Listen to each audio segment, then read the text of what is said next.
Seu papel na força-tarefa era coordenar a introdução dessas tecnologias alienígenas em projetos militares e comerciais nos Estados Unidos. Ele era o responsável de fazer, esse material vai para a empresa tal. E ele fazia o meio de campo. Como isso vai? Como vamos mandar isso em sigilo? Vamos acompanhar o andamento da pesquisa e tal. Foram fotografados vários objetos. A olho nu pode ser um avião. Ela teve um contato imediato terceiro grau. Muito grande, parecia um sol.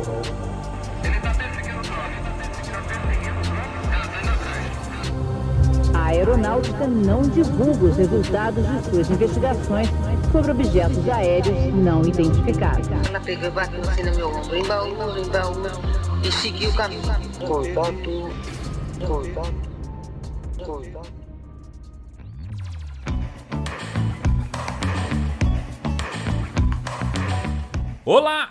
Olá, contatados e contatadas. Sejam bem-vindos a mais um episódio do O Contato Podcast. O seu podcast de ufologia, paranormalidade, coisas estranhas, fantasmas, ocultismo e muito mais, que toda terça-feira está aqui para trazer muita informação, muita diversão, muito bate-papo e entrevista pra você. Eu sou Vinícius Martins, mas pode me chamar de Vini. E lá, em Jabotica Corso, Gustavo Cornaccioni. Como que está, meu amigo Bigodon? Vocês não estão vendo, mas eu estou com um bigode de muito respeito. Eu deixei esse bigode porque nós vamos falar de uma pessoa hoje que merece todo respeito. Eu tô vestido, tô com traje de gala pra falar desse personagem hoje. Tudo bem, Vinícius? Tudo ótimo, tudo maravilhoso, melhor agora em sua presença.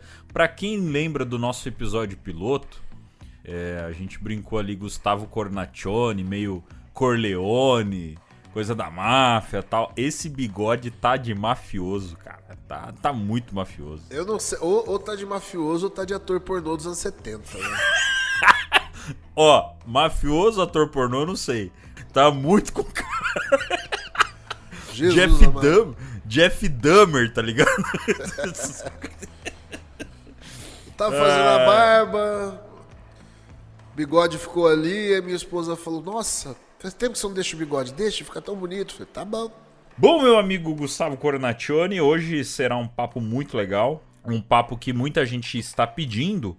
Já há alguns episódios atrás, eu lembro que quando a gente fez aquele episódio lá atrás sobre os 5 nomes da ufologia, importantes da ufologia, que a gente estava começando o podcast ainda. Acho que foi lá pro episódio 3, 4, sei lá. Isso. 3, e aí acho. Pediram um episódio sobre essa persona que estaremos falando hoje, que é sobre o Coronel Philip Corso, que é uma pessoa ali extremamente importante na história da ufologia e foi o primeiro denunciante de fato que a gente teve no mundo militar envolvendo a questão ufológica. Mas antes de trazer mais detalhes desse episódio para você, fique com a gente, obviamente, curte, comenta, compartilha, siga as nossas redes sociais, todas elas você encontra no link na descrição do nosso episódio.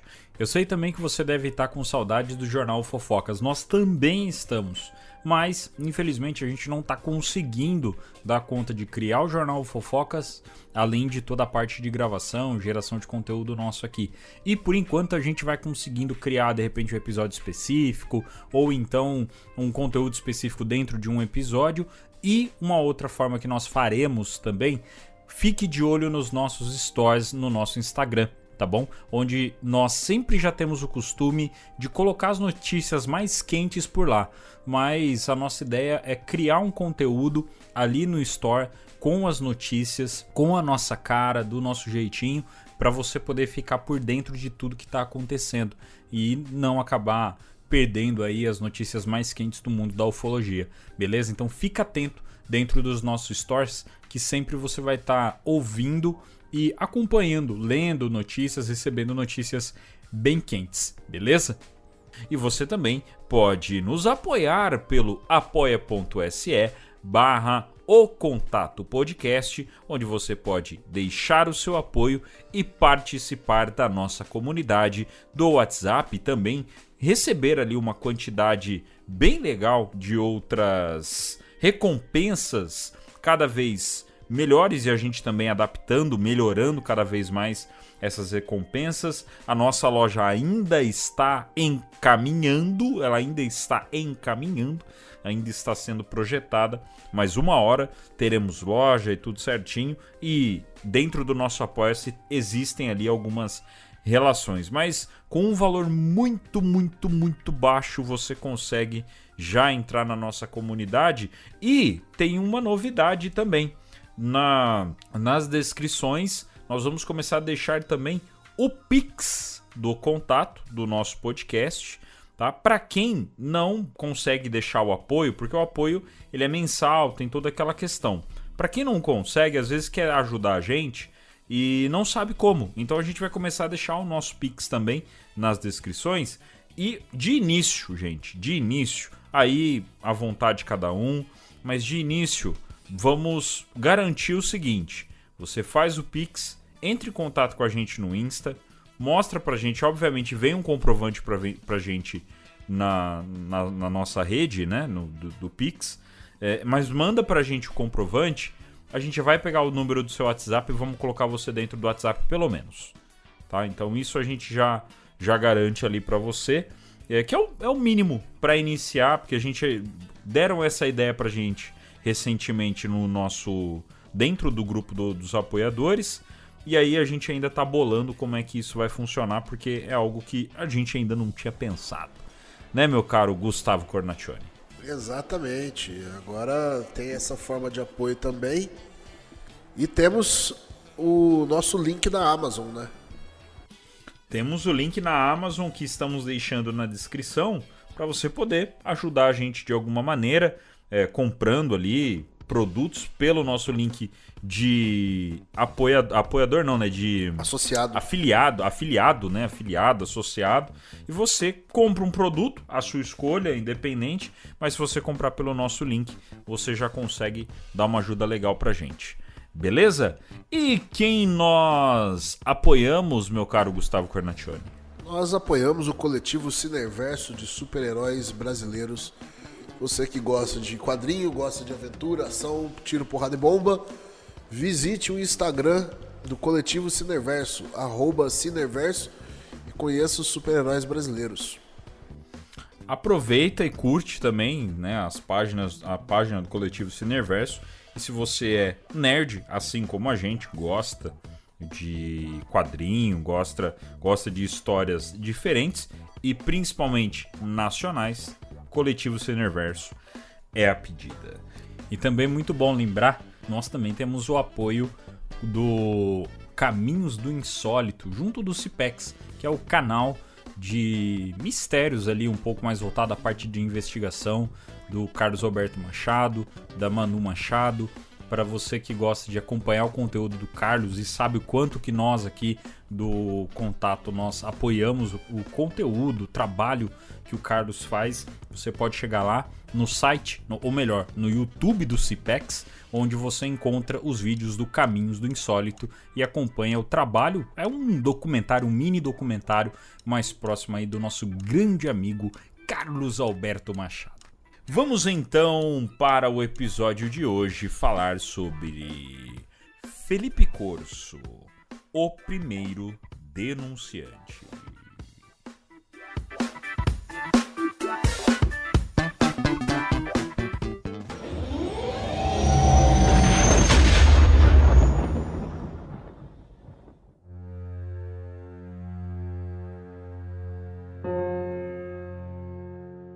É isso, caro ouvinte. Hoje um papo mais a nossa cara, vamos dizer assim. Denúncias, coisa militar, polêmica, trazendo dados, polêmicas, né? do jeito que a gente gosta de fazer, só que esse com uma pitada bem legal ali de nostalgia e um tributo que nós vamos estar fazendo a esse personagem que é o Coronel Felipe Corso.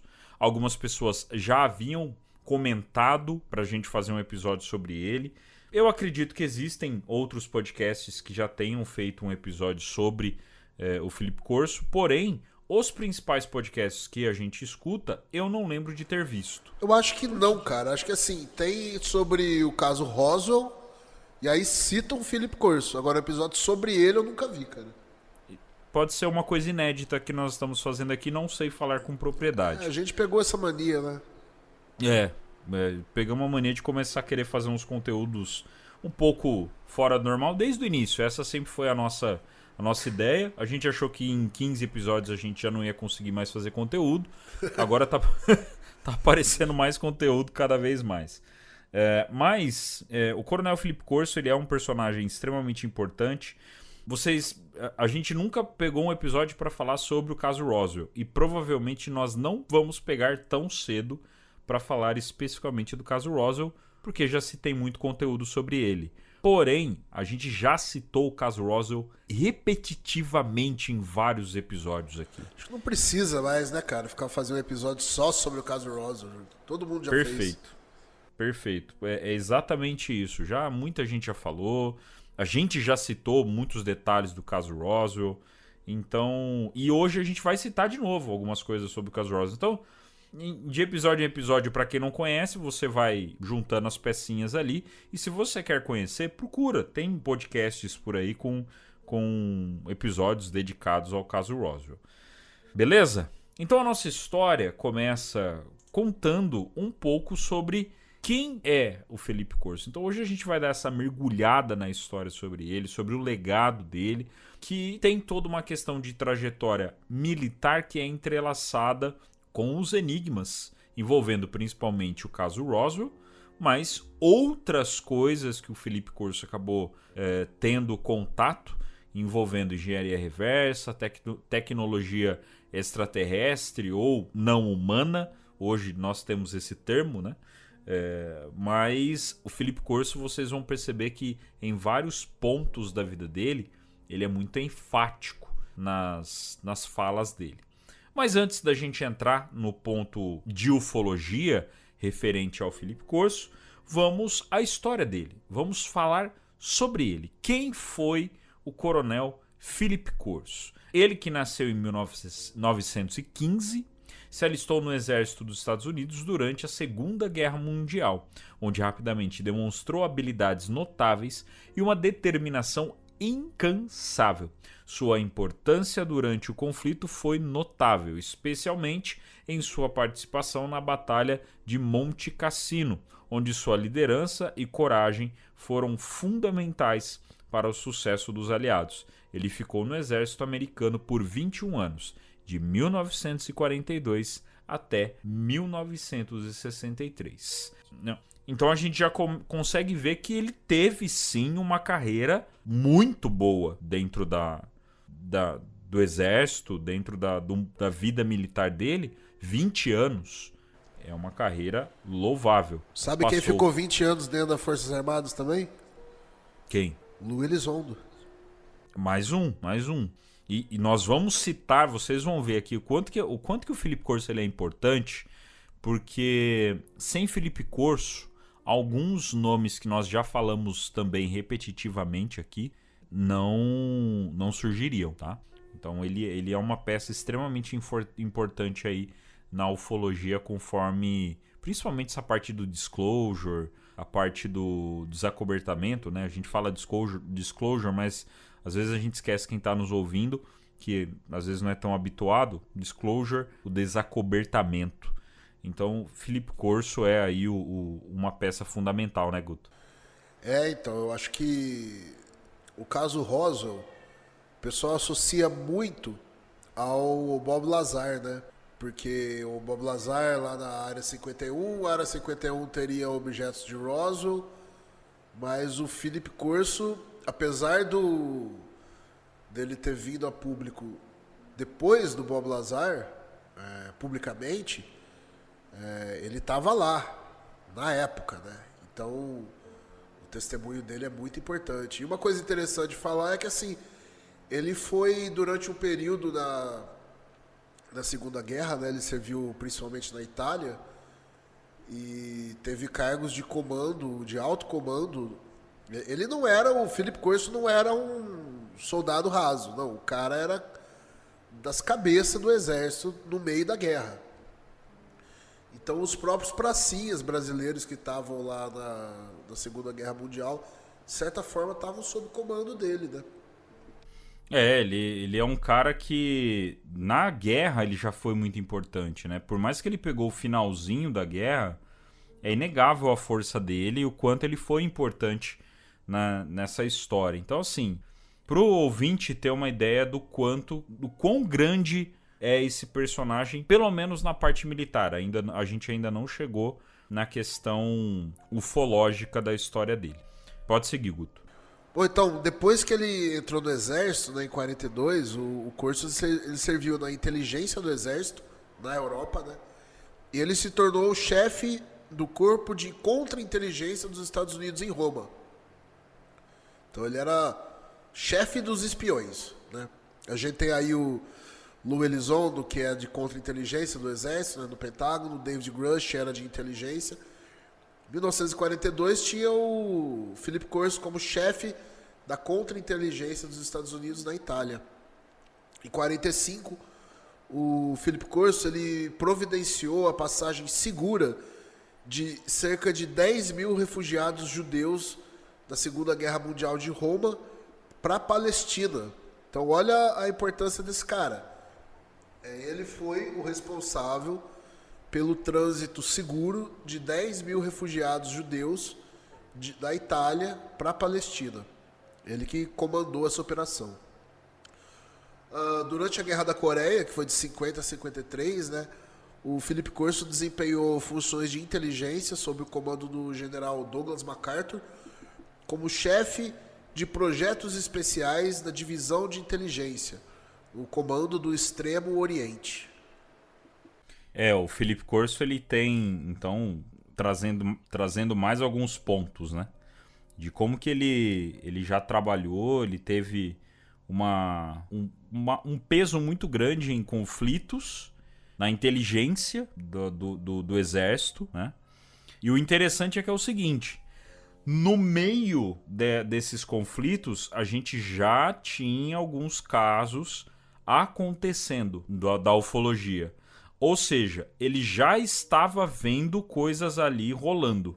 Então, mais pra frente, vocês vão entender que em meio a esse período da vida dele militar, já foram acontecendo coisas com ele voltadas para a ufologia. Não foi aquele negócio de viver os 21 anos dele como militar, e aí depois de que ele saiu dessa vida militar dele mais focada, que ele começou a ter o contato com a questão ufológica. Não, foi no meio de tudo. Em meio a conflitos, em meio à Guerra Fria, em meio a outras situações, ele já estava meio que se envolvendo ali com a questão de ufologia. E outra, cara, o Philip Corso ele era sempre chefe dos serviços de inteligência que ele fazia.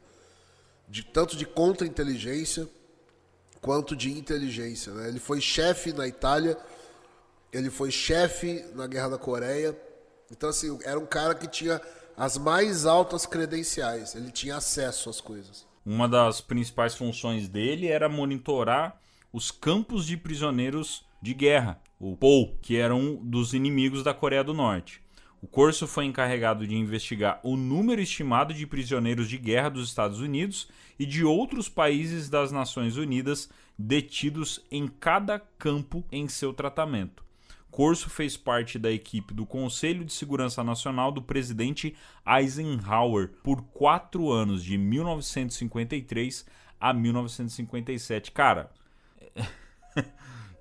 o cara não era pouca coisa. Não era pouca coisa, velho. Ele tinha um poder assim...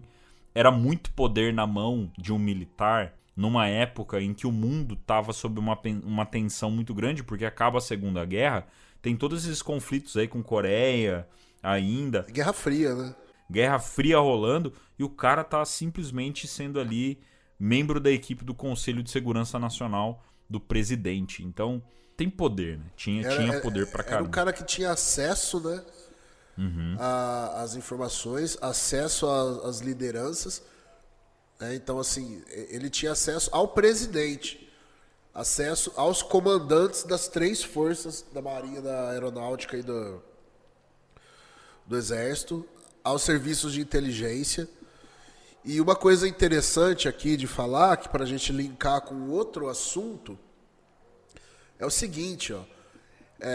Como você acabou de falar, né? Ele foi responsável por monitorar os prisioneiros americanos que estavam na Guerra da Coreia, né? Estudar onde esses presos estavam, como resgatar eles, como transportar eles de volta para os Estados Unidos, calcular quantos eram e tal. Foram os prisioneiros americanos que voltaram da Coreia do Norte que, ao ser estudados, despertaram nos militares americanos a ideia de que os soviéticos e os comunistas ali na Coreia do Norte estavam tentando fazer experimentos de lavagem cerebral nos prisioneiros americanos. Isso aí foi a semente da preocupação dos caras para montar o que depois virou o MKUltra. Então, daí a gente já começa a puxar que ele já estava envolvido, né, cara? Ele já estava vendo outras coisas. E MKUltra surge, a gente não consegue sair daquela ligação, né? MKUltra surge com o Majestic 12, que é outra coisa que a gente vai, né, vamos citar logo. E a CIA no mesmo ano, Roswell acontecendo no mesmo ano, e ele já estava de olho. Então, as coisas aconteceram com o Felipe Corso, com o Coronel Felipe Corso, não foram por acaso. Ele foi sendo preparado ali, de pouquinho em pouquinho ele foi tendo contato com coisas diferentes do que é natural, do que é normal do nosso dia a dia. E eu acho que isso preparou um pouco a sanidade dele para o que estava por vir. Porque o que ele chegou a ter contato, segundo a história que ele conta, é sim coisa ali... Para poucas pessoas sair disso com a cabeça no lugar ainda, né? Exato, exatamente. Em 1961, depois da sua passagem lá pelo Conselho de Segurança do presidente Eisenhower, em 61 ele se tornou chefe do Departamento de Tecnologia Estrangeira do Pentágono em Pesquisa e Desenvolvimento do Exército, trabalhando sob o comando do tenente-general Arthur Trudeau. Ele faleceu de ataque cardíaco no dia 16 de julho de 1998. Ele viveu, ele já estava ali com 80 e poucos anos já, né, cara? 80 e tantos anos já. Teve uma vida longa, Felipe Corso, então pôde contribuir bastante, mas o momento da vida dele voltado para a ufologia, que é muito interessante de ver o grande momento dele na ufologia, quando surgiu. Então já traz até uma lição para a gente na questão de que mas será que eu tenho condição de ver? Será que eu vou estar lá para ver de repente uma revelação? Ou será que vale a pena a gente pesquisar, sendo que nunca vão revelar nada? Será que um dia eu vou ver? Um ensinamento que a gente está tendo, eu e o Guto, com o Carlos Alberto Machado, com o Rony Vernet, com o Jackson Camargo, a propósito, um abraço para todos eles, é que se você quer de fato entender o fenômeno, você não fica esperando o governo pegar e falar que realmente o fenômeno existe. Você não fica esperando alguém vir soltar uma matéria no jornal e falando que aquilo é real. Você não fica esperando um vídeo, alguém comprovar que aquilo é real. Não, você vai atrás do fenômeno e vê ele com seus próprios olhos. E o Felipe Corso foi muito além dessa história. Ele foi muito além. E aí ele deu... o papel dele surge com uma idade a qual talvez muita gente já não queria mais nada com nada, tá? Então a história dele, essa é a história de vida do Philip Corso como militar. A partir de agora, a gente começa a história dele na ufologia. O Philip Corso, ele era um cara que, pelo cargo que ele tinha e pela competência dele, né, ele era um cara que estava no lugar onde as coisas estavam acontecendo, né? Então, assim, alguém ia ver, né? Alguém ia estar naquela posição que ele estava e veria aquelas coisas. Mas será que se fosse outra pessoa, mesmo estando no mesmo cargo dele, reagiria da forma como ele reagiu, faria as coisas que fez?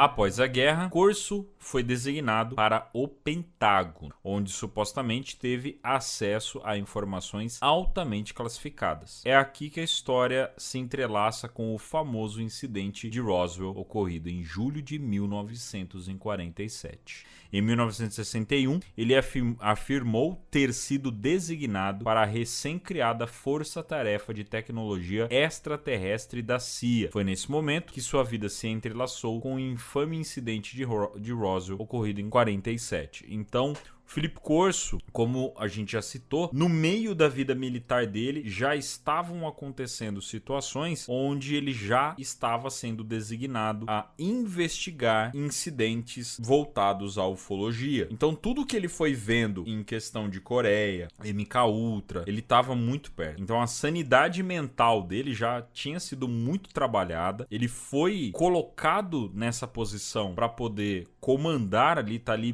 fazer parte dessa força-tarefa recém-criada pela CIA, porque ele tinha capacidade. Era um cara realmente diferenciado para poder estar ali naquele papel. Então você vê, né? Roswell foi em 47.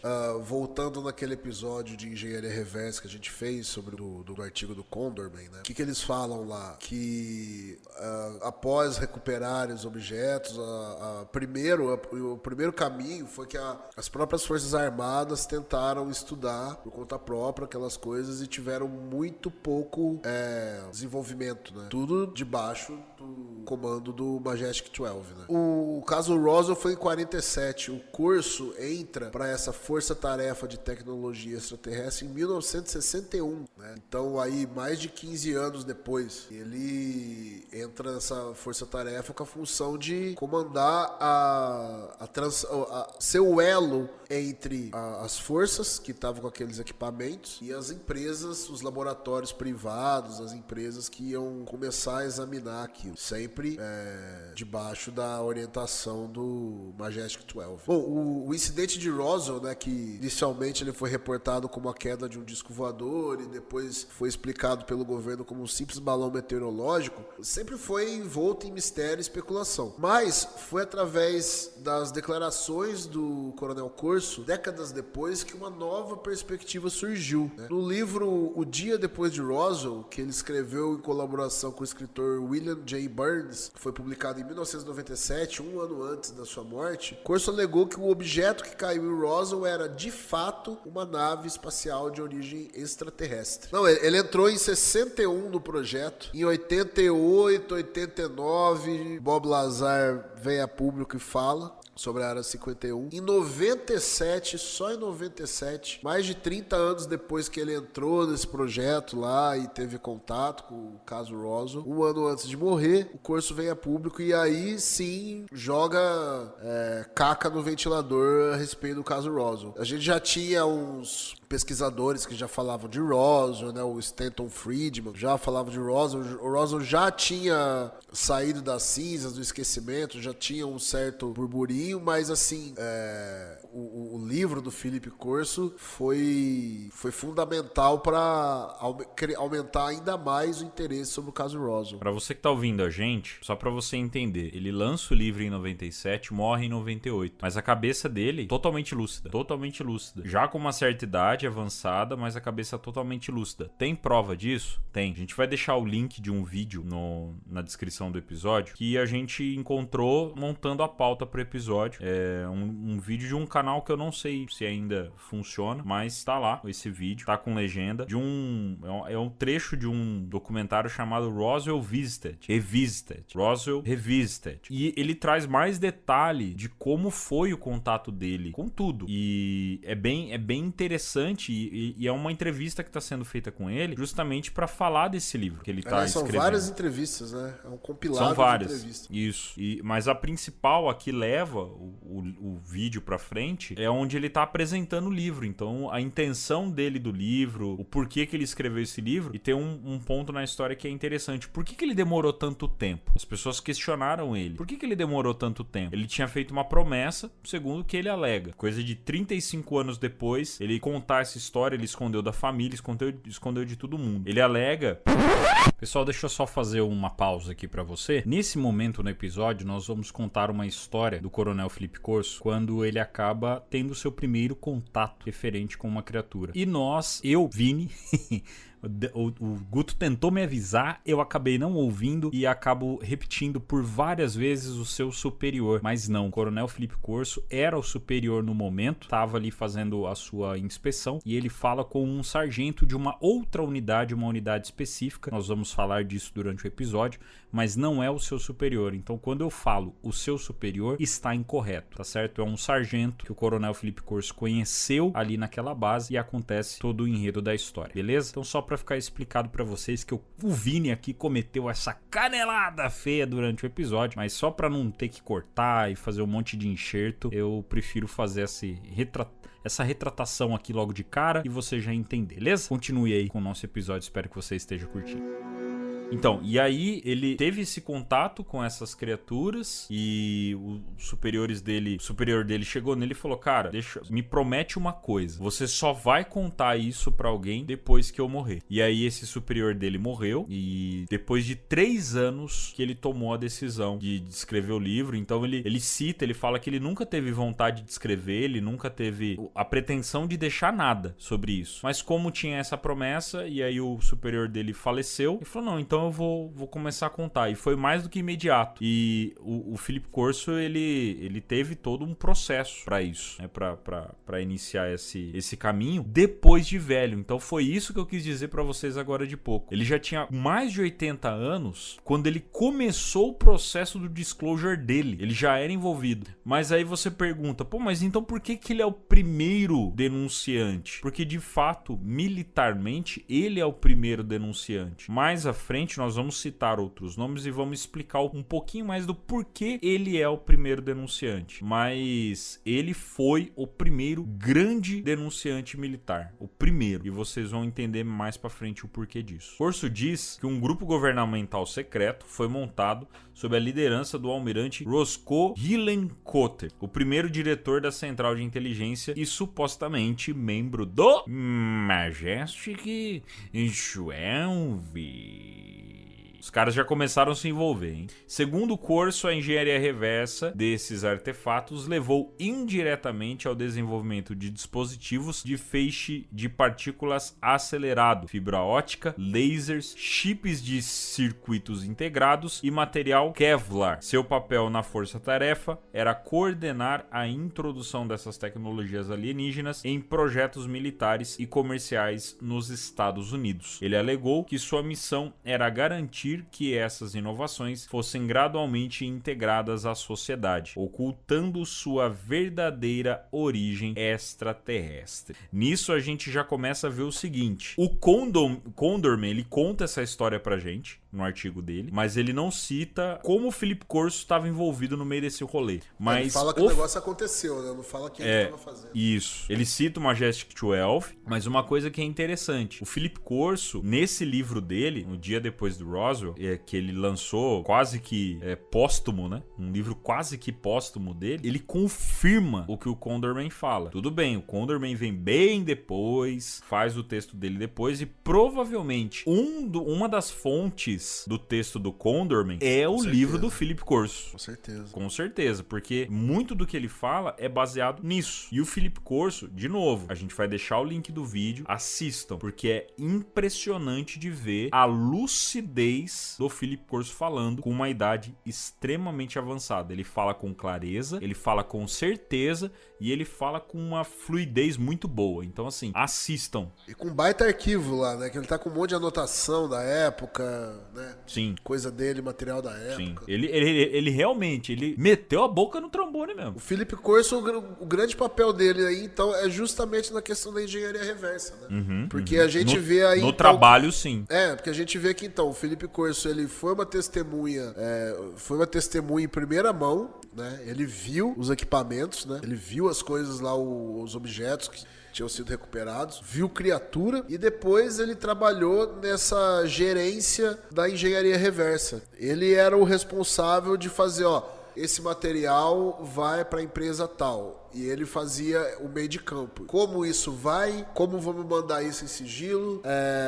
Vamos acompanhar o andamento da pesquisa e tal. E reportar pra cadeia de comando dele, né? Lembrando que depois que antes disso, ele era do conselho de segurança do Eisenhower, né? Então, para quem ele reportava isso, devia ser direto pro Majestic 12, né, cara? E aí a gente tem mais uma ligação, né? O Eisenhower sempre foi ligado ao Majestic 12. É talvez o primeiro presidente que a gente tem que começa a tratar uma questão de ufologia com uma forma um pouco mais séria, né? Ele ficando atento em cima disso também. Mas o Philip Corso tá ali envolvido, cara. Ali, governo e tudo mais, né?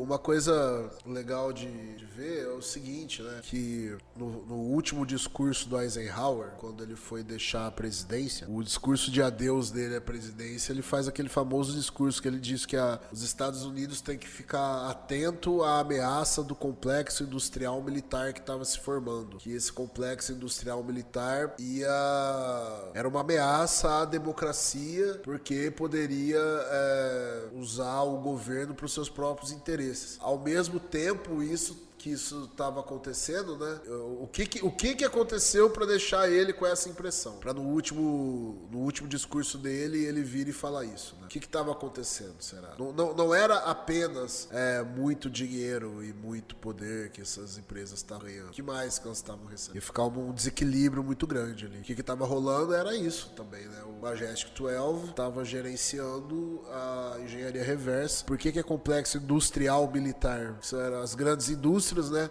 Que viria a ser a Lockheed Martin, a Boeing, outras indústrias lá. A Gruppen é a sueca. A Northrop Grumman e entre outras empresas, com parceria com as Forças Armadas, né?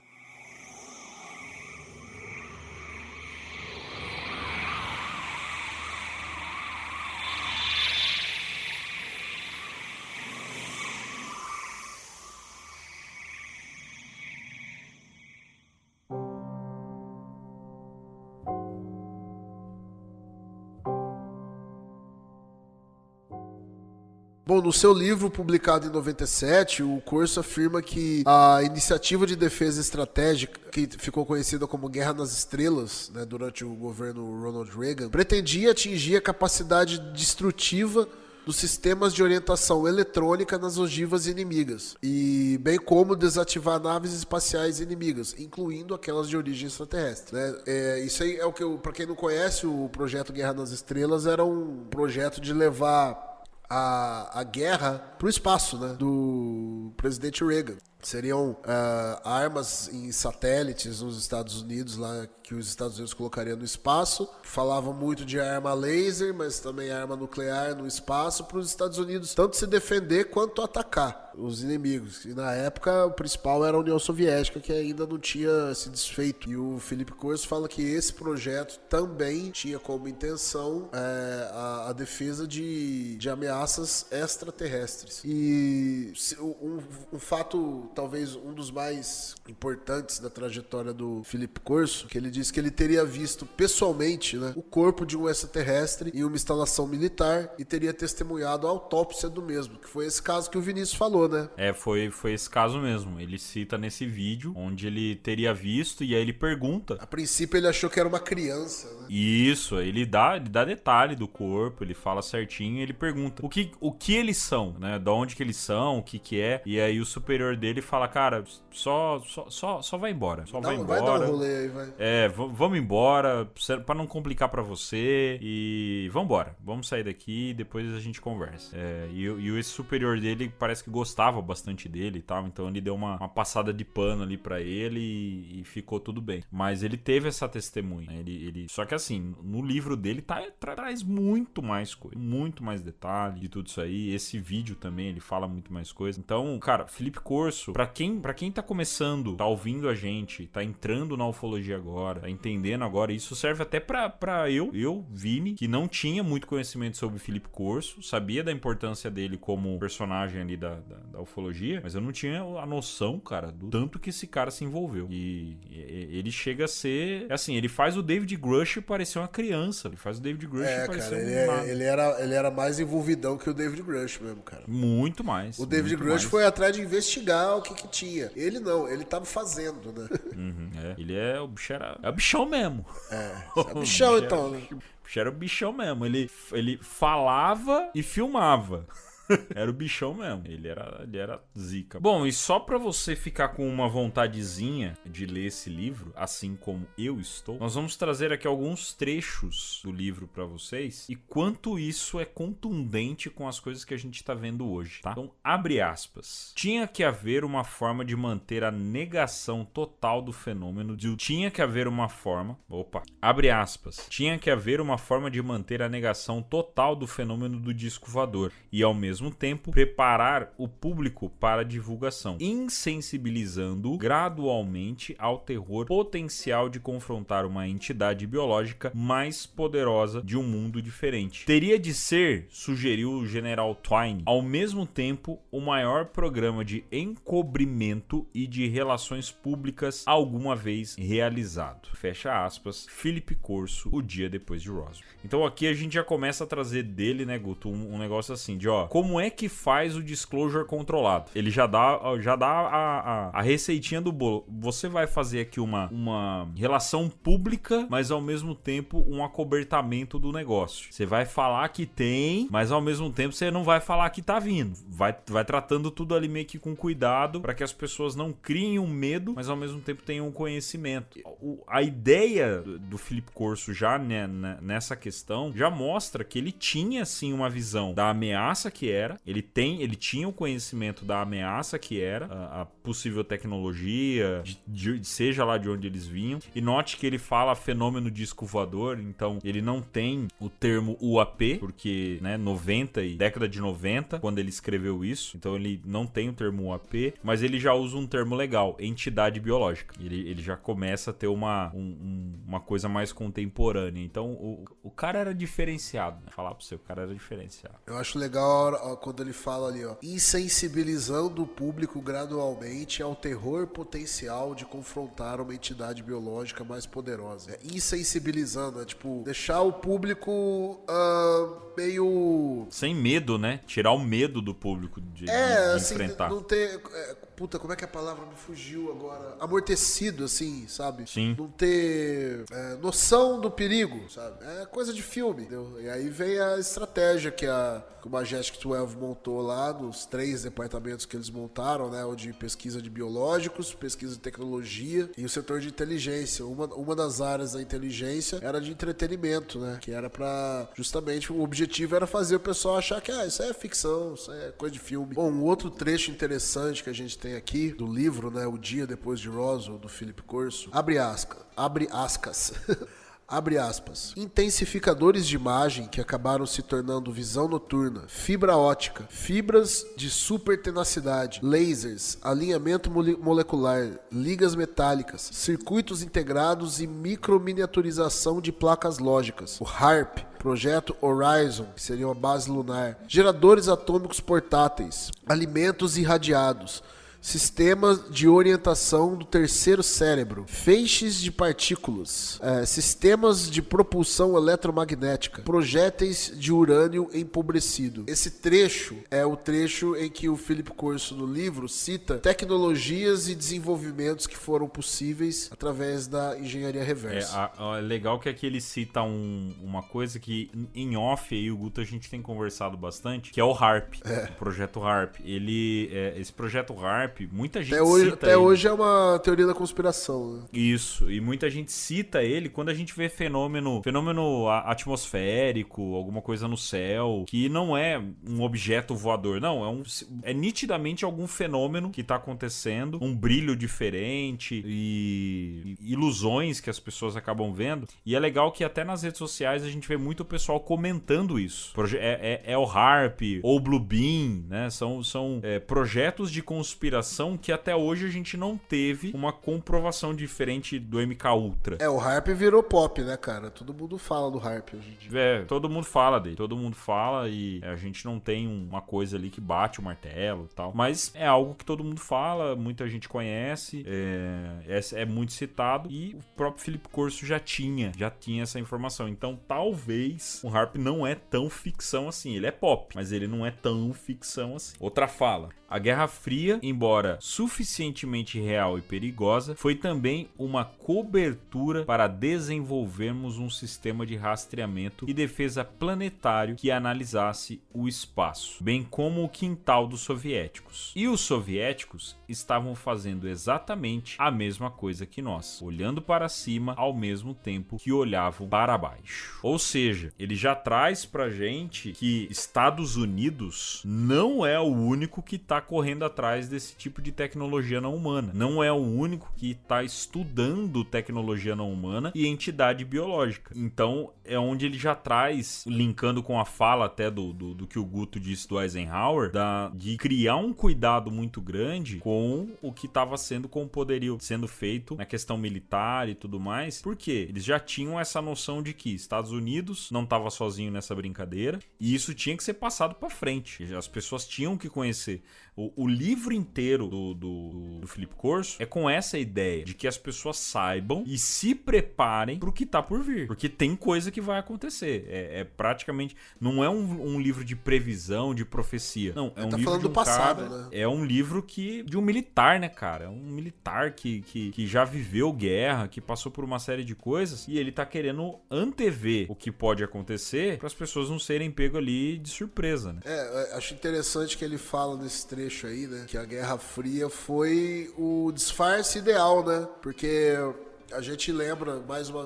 Não tem como falar do Philip Corso e não citar aquele episódio que a gente fez de engenharia reversa. Porque lá chega um momento em que eles ficam sem... O Congresso passa a fazer uma fiscalização mais rigorosa do orçamento do Pentágono e o programa de engenharia reversa começa a ter dificuldade de financiar a si mesmo. Então eles fazem o quê? Eles passam o projeto para mão da iniciativa privada, para algumas empresas, né? Sob comando deles, mas assim, sob a desculpa da Guerra Fria, né? Que temos inimigos aí, a União Soviética, a gente tem que desenvolver armas. Então, vamos investir nessas empresas para desenvolver armas. Eles criavam programas lá, que é para tal arma, mas que na verdade estavam recebendo dinheiro para fazer os Black Projects, né? Que estavam tratando da engenharia reversa. E aí, ou seja, é muito legal que ele fala, os russos, os soviéticos estavam fazendo a mesma coisa que a gente, né? E quando a gente vai falar da questão de hoje, né?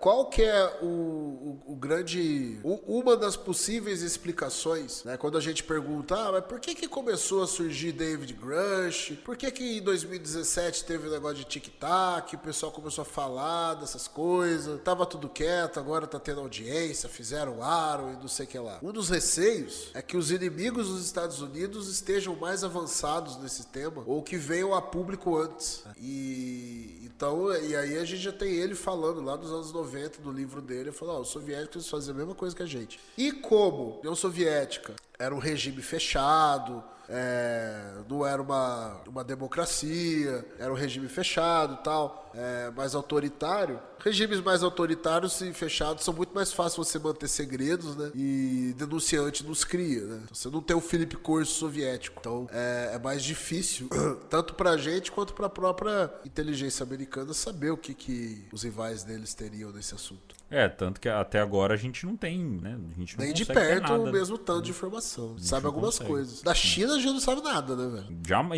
Jamais vamos saber. Outro trecho aqui, ó, abre aspas. Quando o presidente Ronald Reagan demonstrou a Mikhail Gorbachev, o secretário-geral da União Soviética, que os Estados Unidos eram capazes de implantar uma defesa eficaz contra mísseis nucleares e procurou a cooperação soviética para virá-la contra os extraterrestres, todo o pretexto da Guerra Fria terminou e o grande monolito soviético na Europa Oriental começou a desaparecer e desmoronar. Ou seja, tem essa história famosa. Teve uma reunião entre o Ronald Reagan e o Mikhail Gorbachev na Europa, né? A gente teve ali o auge da Guerra Fria lá nos anos 50, 60. Nos anos 70 houve um momento ali que chamava de detente, né?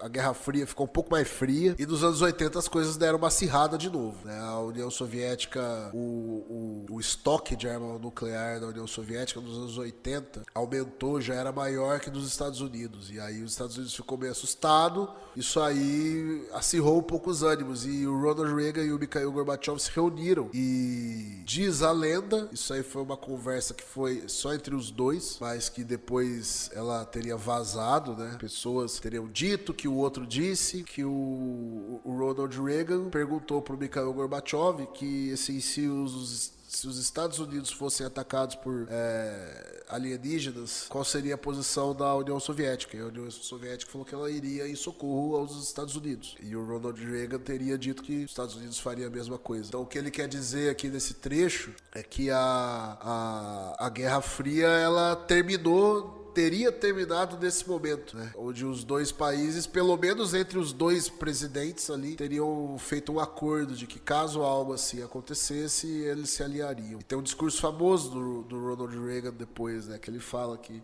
ele imagina o que aconteceria se uma ameaça alienígena nos atacarem, se não seria isso a coisa necessária para que acabasse os conflitos. É curioso, né? Coincidência, né? E o louco é assim, o curioso é uma coincidência de acontecer tudo meio que junto ali, né? No meio da história. E o Philip Corso é legal que ele escreve, ele não coloca como uma suposição, ele coloca como uma certeza, né?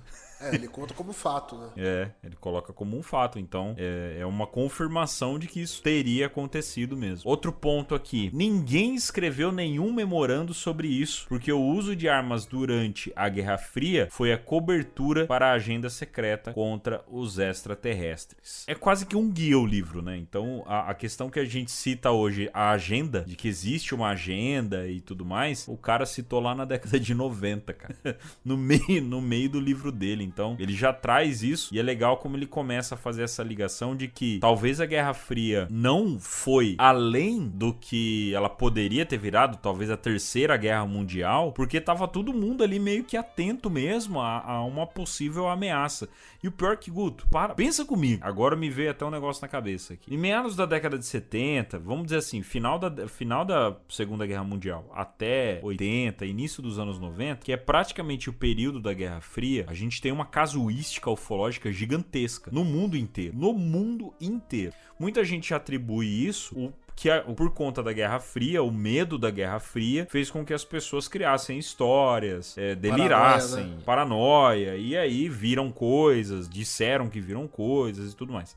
No meio disso, a gente tá rolando um MK Ultra que tá fazendo teste no mundo inteiro, com um monte de gente e coisas aconteceram. Então, relatos acabam surgindo da possibilidade do MK Ultra e outras coisas que às vezes a gente nem conhece. E possibilidade ainda de tá rolando coisa de engenharia reversa. Tudo bem, o papo mais cético, mais pé no chão, é que mais de 90% ali da questão da casuística ufológica que rolou entre 1950 até 1990 tem relação direta com toda essa tensão gerada pela Guerra Fria. Agora, a conspiração que eu trago aqui, porque senão não é podcast O Contato. A Guerra Fria só não virou Terceira Guerra Mundial porque de fato tava rolando uma movimentação muito grande por parte, de repente, de uma inteligência não humana, e esses governos falaram assim, ó, gente, beleza, cara, você quer arrumar uma treta, a gente pode arrumar, mas vocês estão vendo que tá vindo uma treta um pouco maior pro nosso lado, e se a gente se quebrar na porrada aqui, a gente vai ficar muito frágil pra essa possibilidade dessa ameaça que é um pouco maior do que a gente, sabe? Me veio isso na cabeça agora, de que a Guerra Fria, ela foi segurada ali, que nem você falou, teve um período ali que ela ficou até mais fria, porque de repente tava rolando isso, todo mundo, né, dos grandes governos ali vendo que a ameaça extraterrestre ou dimensional tava muito forte. Você tinha uma coisa mais forte e tava ali meio que freando. Paranoia minha, talvez. Viagem minha, talvez. Mas um momento viagem absurdo nosso aqui. Eu acho que não é tão absurdo assim não, cara. Porque o grande período de interferência de objetos voadores não identificados sendo avistados em bases nucleares foi justamente nesse período, sabe? Como a gente fez no episódio lá, entre anos 60 e 70, que, coincidência ou não, é esse período onde houve uma certa... A Guerra Fria ficou meio que num banho-maria ali e tal, né? Foi justamente nesse período em que mais se avistou OVNIs sobre bases de lançamento de mísseis nucleares. É uma possibilidade, faz sentido, sabe? Eu acredito. E esse trecho que você leu, né? Ele falou, ninguém escreveu nenhum memorando sobre isso, né? Sobre isso o quê? Sobre engenharia reversa, né? O que ele tá querendo dizer aí, né? Cara, a gente não escrevia memorando, não fazia documento necessariamente sobre esses desenvolvimentos, porque tava tudo no meio das pesquisas de armas, né? Dos usos de armas durante a Guerra Fria, né? Porque a Guerra Fria foi a cobertura para a agenda secreta contra os extraterrestres. Então, é claro que esses documentos também vão ser confidenciais, né? Hoje, mas não é à toa que dizem que o Departamento de Energia dos Estados Unidos guarda talvez mais segredos do que a própria Pentágono, né? O Departamento de Defesa. Porque a questão de arma nuclear, energia nuclear, tá no Departamento de Energia, né? E o caso, o projeto Oppenheimer, o projeto Manhattan, lá que o Oppenheimer era o diretor, Departamento de Energia, e era uma bomba, né? Não era uma usina nuclear, era uma arma. Tava no Departamento de Energia também. Então, esse trecho aí, ele tá querendo dizer, que tava tudo disfarçado no meio da pesquisa de arma, de bomba, de míssil, tá tudo ali no meio. A Guerra Fria fornecia essa vantagem para eles, né? Bom, outro trecho que ele fala sobre o Jesse Marcel e o caso Roswell, né? O Jesse Marcel, abre aspas, o Jesse Marcel pousou com alguns destroços falsos de um balão de verdade e confessou um erro que nunca poderia ter cometido, mesmo em um dia ruim. Foi uma confissão que o perseguiria pelo resto da vida, até que décadas mais tarde, e pouco antes de morrer, ele retratasse a sua história pública e reafirmasse que tinha realmente recuperado uma nave alienígena naquela noite no deserto de Roswell. Então, tá citando aqui o tenente Jesse Marcel, que o caso Roswell acabou com a vida do cara, né? Porque ele foi forçado a tirar aquela famosa foto com o que seria resto de balão atmosférico, acabou com a carreira dele dentro da força do exército, foi chacota a vida inteira, mas no fim da vida ele voltou atrás e contou, não, realmente que lá era uma mentira, tinha realmente caído uma nave lá no deserto de Roswell. Nisso a gente já vem até com um trecho, né, uma parte do que a gente falou agora um pouco antes, sobre o porquê que o Philip Corso, ele é o primeiro denunciante e não o Jesse Marcel. Porque o Philip Corso, ele foi o primeiro que de fato veio com tudo pra cima, veio com força pra cima ali pra conseguir mostrar o que ele viu, né? O Jesse Marcel, ele fez uma entrevista... O Jesse Marcel foi meio que um ato automático, assim, né? O negócio aconteceu, ele falou, né? Ele não pensou muito que ele não tomou uma decisão, né? Já eu vou contar. Ele simplesmente foi, né? E falou o que estava acontecendo. Sobrou pra ele, né? Foi bem assim, tava lá, fala aí, cara, fala aí, se vira aí, dá os seus pulos aí. Só que aí depois ele age como um denunciante, mas Já no fim da vida. Né? já no fim da vida, assim como o Felipe Corso, só que ele só fala, ó, o que realmente a gente recuperou foi uma nave, mas e aí? E não deu mais detalhe de nada, diferente do Felipe Corso, que escreveu um livro e deu um dossiê quase que completo de tudo que ele passou nos 21 anos dele envolvidos nessa parte militar com coisa mais insólita, né, com essa parte de ufologia e tudo mais. O Jesse Marcel, ele acaba denunciando não apenas a questão do acidente de Roswell, mas também o acobertamento, né? Que ele, na denúncia dele, acaba entrando, ó, me forçaram a falar outra coisa. Um outro ponto da história do Felipe Corso tinha uma semelhança com algumas das aeronaves projetadas pelos alemães que apareceram perto do final da guerra, especialmente a asa voadora Orton, em forma de meia-lua. No final da Segunda Guerra, alguns militares acabaram citando algumas naves diferentes do exército alemão. Então tem a nave sino, nave em forma de sino, e aparentemente são alguns pontos ali que trazem para as pessoas de que os nazistas também estavam em posse de alguma questão de engenharia reversa, e isso acaba trazendo um ponto forte para a questão de que não era só os Estados Unidos que estava fazendo essa análise, e também de que outros países poderiam estar em posse de algum tipo de nave. Mas o que é interessante é, nesse momento, no final da guerra, os nazistas já tinham uma engenharia reversa sendo colocada até no front, e os Estados Unidos ainda não tinha, ele ainda não sabia nem o que estava acontecendo, só tinha ali os relatos de Full Fighter e tudo mais, ainda não estava rolando uma engenharia reversa para ser colocado. Então ele cita essa semelhança com aeronaves projetadas e de que a nave em si que ele teve contato, ou as naves que ele teve contato, também se pareciam com essas supostas naves nazistas, né? Questão de meia-lua, sino e tudo mais. Então é um ponto bem interessante dessa possibilidade de que os nazistas tinham já naves de engenharia reversa e os Estados Unidos ainda não. Isso no final da Segunda Guerra Mundial.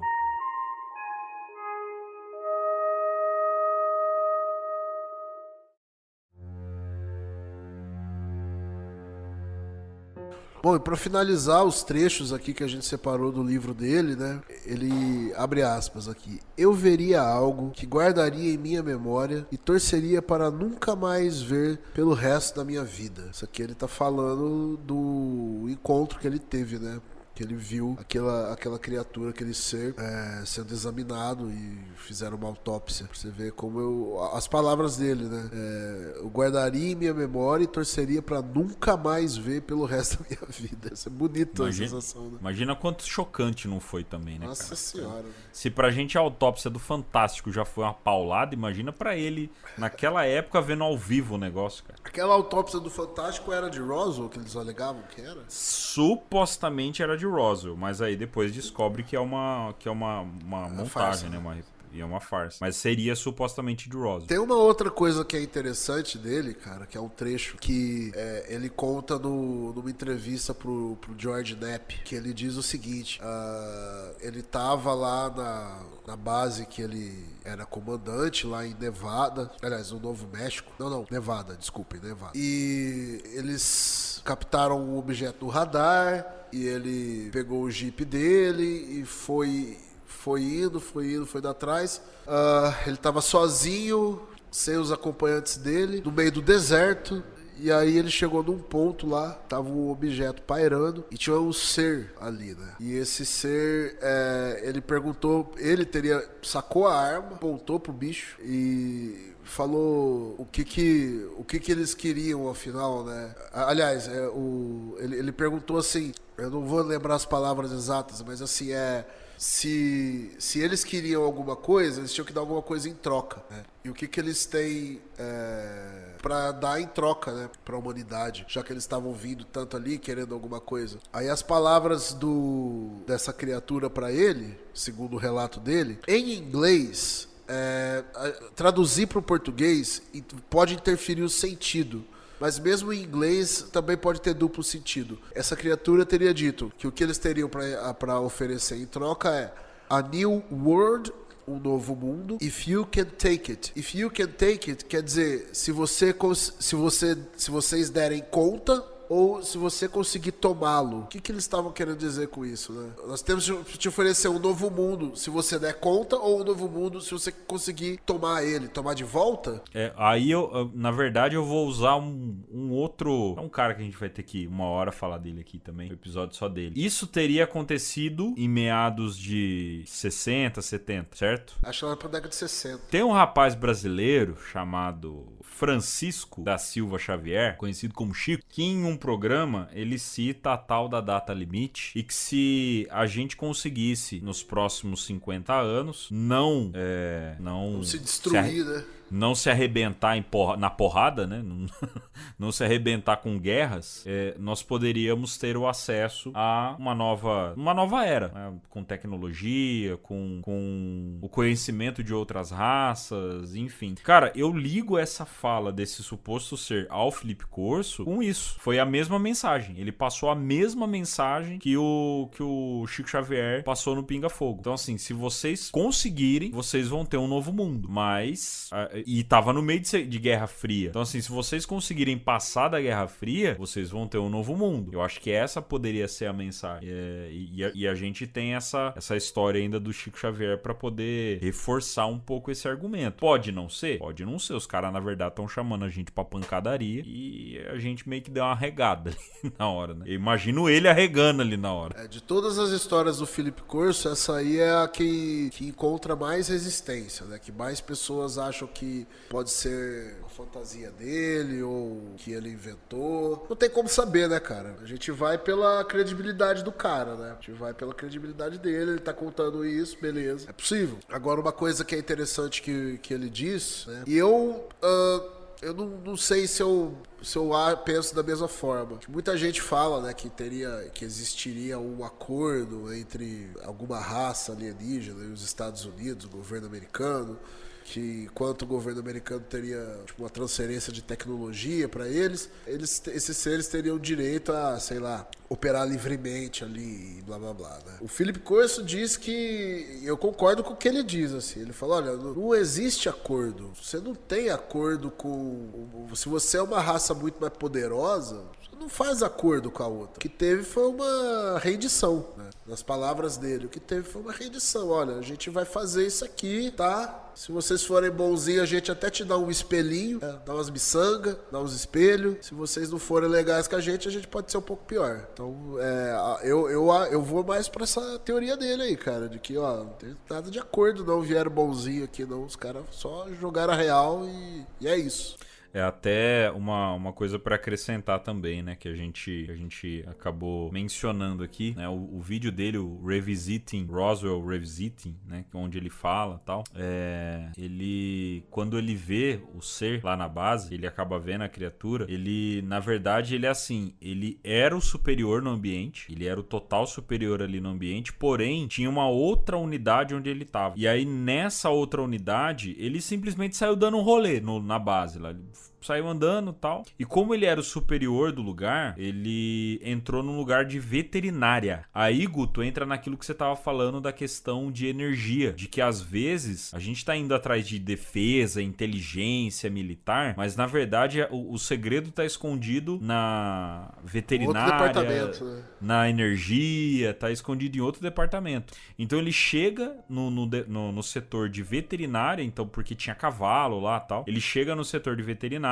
ele encontra um sargento, e é esse sargento que pediu pra ele prometer pra não escrever, pra não falar nada pra ninguém por um certo tempo até esse cara morrer. Então o sargento, na verdade, era inferior a ele, de fato. Ele era abaixo dele. Sim. Ele era inferior a ele de fato. Só que a hora que ele entrou nesse lugar, ele meio que... O sargento falou assim, então, coronel, tudo bom? O senhor perdeu alguma coisa?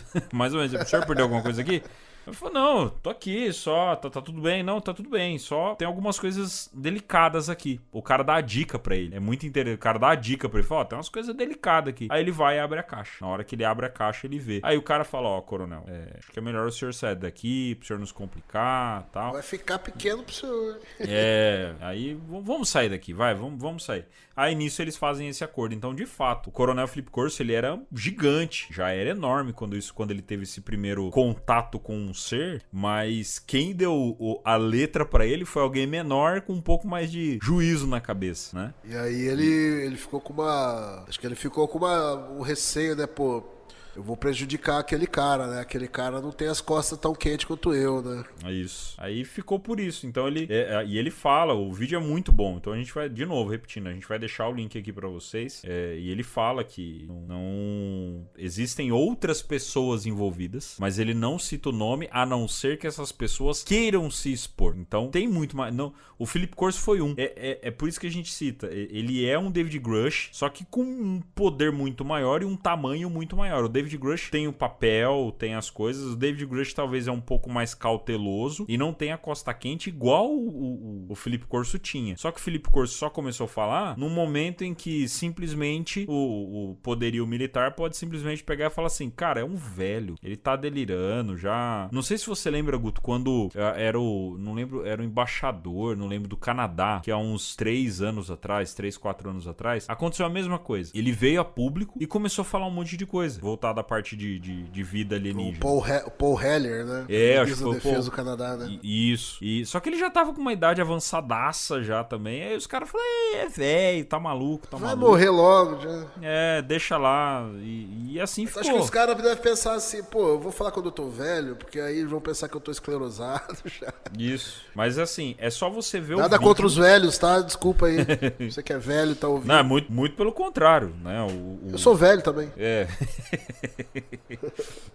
Mas vejam o vídeo que vocês vão ver que o Philip Corso, ele não é nem um pouco fora de si, nem um pouco. Ele tá no total nível ali das suas faculdades mentais. Ele fala com muita propriedade, com muita segurança, não balbucia e só vai. Então é um vídeo muito bom que a gente vai deixar aqui pra vocês assistirem depois. Inclusive, Guto, eu tava tentando achar também essa entrevista dele com o George Knapp. Eu acho que de repente se a gente conseguir deixar também pro pessoal ver. Não sei se tem legendado, se tem em português, mas de repente é legal a gente deixar. Muito bem, Guto. Antes da gente finalizar, eu acho que é legal a gente trazer pro nosso ouvinte, né, de que existem, né, para concluir a história, né, do quanto que o Philip Corso ele foi forte em todo esse conceito de história dele, até ele morrer. Infelizmente, imagina se Philip Corso tivesse 10 anos a menos. 20 anos a menos. Imagina se Philip Corso estivesse vivo nos tempos de hoje. Eu acredito que tava sendo meio que pé na porta e soco na cara, né, pra conseguir o desacobertamento. Mas, meu caro Gustavo Cornacchione, quem seria Jess Marcel? A palavra do Jess Marcel veio primeiro, mas quanto forte seria a palavra do Jess Marcel se não tivesse tido a palavra de Philip Corso? O Philip Corso, ele corroborou muita coisa, né? E as credenciais dele que dão muito peso. É meio que acontece com o David Grush, né, cara? O David Grush é um cara que é veterano de guerra, sempre muito bem recomendado, era agente oficial de 2 agências de inteligência.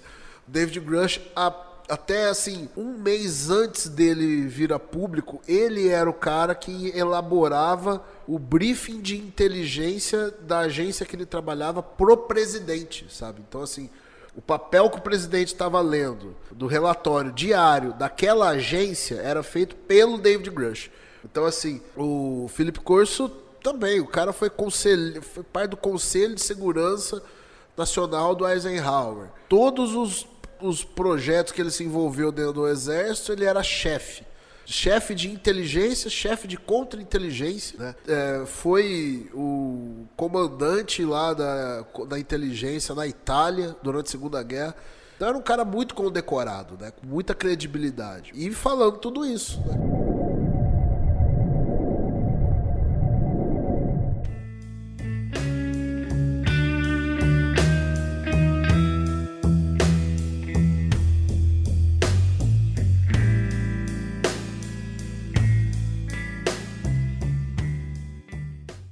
antes do Felipe Corso vir trazer o livro dele e tal, existiram outros que trouxeram as suas histórias. Mas essas histórias só ganharam peso, assim como a do Jesse Marcel, depois que o Felipe Corso falou. Então, ó, Jesse Marcel, Edward Ruppelt, o cara enfrentou um OVNI.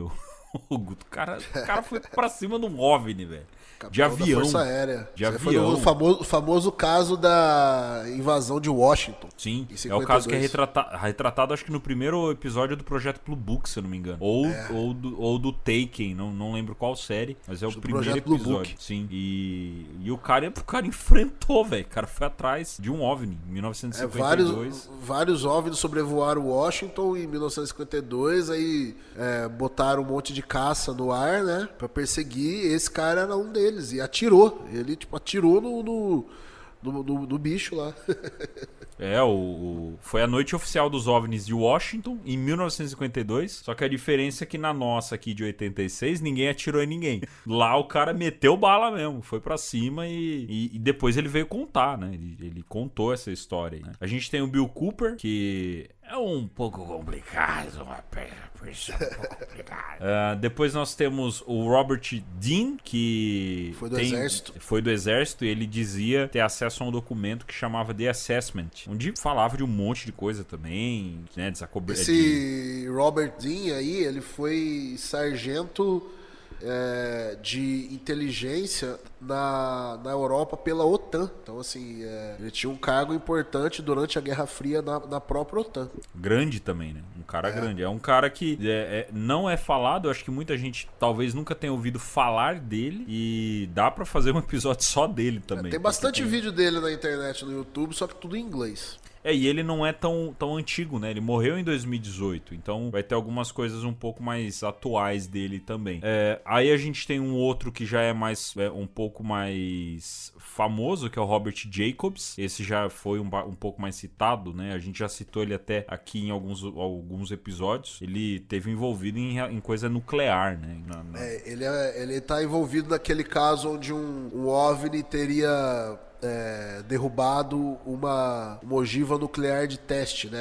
Era um míssil nuclear que não estava carregado, né? Era um teste e ele era o encarregado de fotografia e filmagem daqueles testes, né? E ele teria filmado esse OVNI com raio laser derrubar aquele negócio no mar lá. Esse cara provavelmente apertou a mão do Felipe Corso. Ah, com certeza. Provavelmente eles chegaram a ter algum contato, principalmente nessa época aí, porque era a Guerra Fria rolando e tal. Provavelmente eles tiveram um contato. Aí a gente já começa a chegar na atualidade. Então, assim, até o Robert Jacobs, o Felipe Corso estava quieto. Ele não tinha falado nada. Mas depois, em 98 e em 97, quando sai o livro, e antes disso começam a rolar os documentários com o Felipe Corso, inclusive Felipe Corso foi questionado, né? Ele chegou a ser questionado por congresso também, parece que rolou algumas coisas com ele também, dele fazer juramento. Aliás, ele não chegou a ser questionado, ele fala que se ele fosse chamado, ele falaria um monte de coisa, né? Mas ele não chegou a ser chamado pra congresso. Ele foi chamado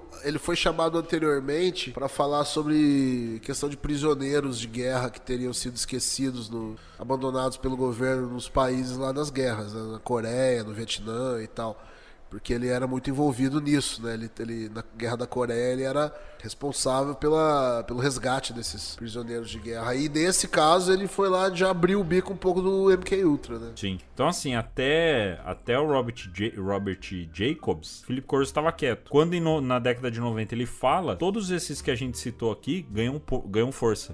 Todas as histórias já faladas, já contadas, ganham força. Mas eles não vinham como denunciantes. Eles vinham falar, ó, aconteceu isso. Não sei o que é, ninguém me falou nada, não tenho evidência, e é isso aí. O Felipe Corso já veio e falou, não, gente, ó, é isso aqui, é A, é B, é C, eu vi isso, eu vi aquilo que aconteceu. O negócio estava em tal lugar, foi levado pra não sei onde. O que aconteceu com o Jesse Marcel era, sim, um OVNI. O Edward Ruppelt enfrentou, sim, OVNIs, objetos extraterrestres. O Bill Cooper era maluquinho, mas mas tinha suas coisas também. O Bill Cooper, pra quem não conhece, foi um conspirador ali da década de 60, 70 e tal. Esse cara foi assassinado. Ele acabou morrendo em casa, foi assassinado. Não, ele, na verdade, ele entrou numa troca de tiro com o FBI que matou ele. Olha que beleza. Gente boa. Esse gente boa. Então, assim, esse pessoal nem cita muito esse cara, porque ele tem umas conspirações meio pesadas e tal, então não é um personagem... É uma persona não muito grata no meio da ufologia. Mas aí, se não fosse Philip Corso, a gente não chegava com os nomes que eu não vou... A gente não vai nem precisar citar o que eles fizeram. Só esse aqui, o Guto explica o que ele fez, mas os outros a gente não precisa nem explicar. Primeiro, Robert Salas. Quem é Robert Salas? Quem é porque tá vivo ainda, tá? O Robert Salas, ele foi capitão da Força Aérea, né? E ele foi testemunha de um objeto voador não identificado sobre base de lançamento de míssil nuclear, e ele afirma ter sido obrigado a assinar documento de sigilo sobre esse caso. Então tá aí o nome e quem é a pessoa, só pra vocês saberem. Aí depois desses daqui a gente não precisa nem explicar. Ryan Graves, David Fravor, David Grush e Lou Elizondo. Esses 4 a gente não precisa nem explicar quem são, o que fizeram e onde estão envolvidos, tá? Então são os 4 nomes mais atuais que a gente tem, todos eles militares. Tenente Ryan Graves, Capitão David Fravor, David Grush, que era da inteligência e tudo mais. E David Grush, a gente não achou a patente dele militar. E não é citado, né? Eles não citam.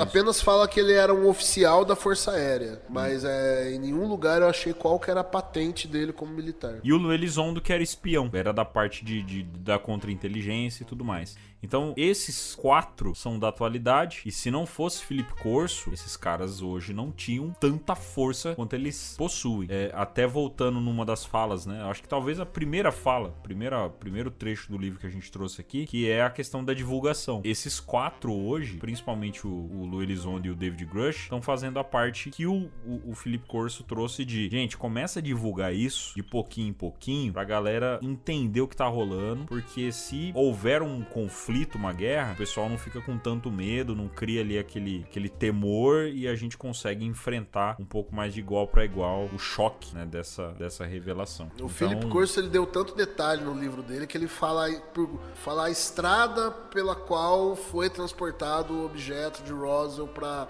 base de Wright-Patterson. Até isso ele fala, a Rota 40, o nome da estrada. Aí você pergunta, tá, mas cadê o Bob Lazar nessa história? Bob Lazar não era militar, gente. Aqui a gente tá falando só dos militares, os denunciantes militares, tá? Então só militar. Bob Lazar foi sim um denunciante, é ainda um denunciante, ficou meio quietinho, parece que agora tá querendo dar o ar da graça de novo. Bob Lazar cansou de apanhar, né? Cansou, apanhou muito e hoje ele tá só no eu avisei, olha que interessante, eu falei. Então de bobão maluco que todo mundo sempre achou, e o pessoal tá começando a falar assim, eu acho que a gente vai precisar pedir desculpa pro Bob Lazar.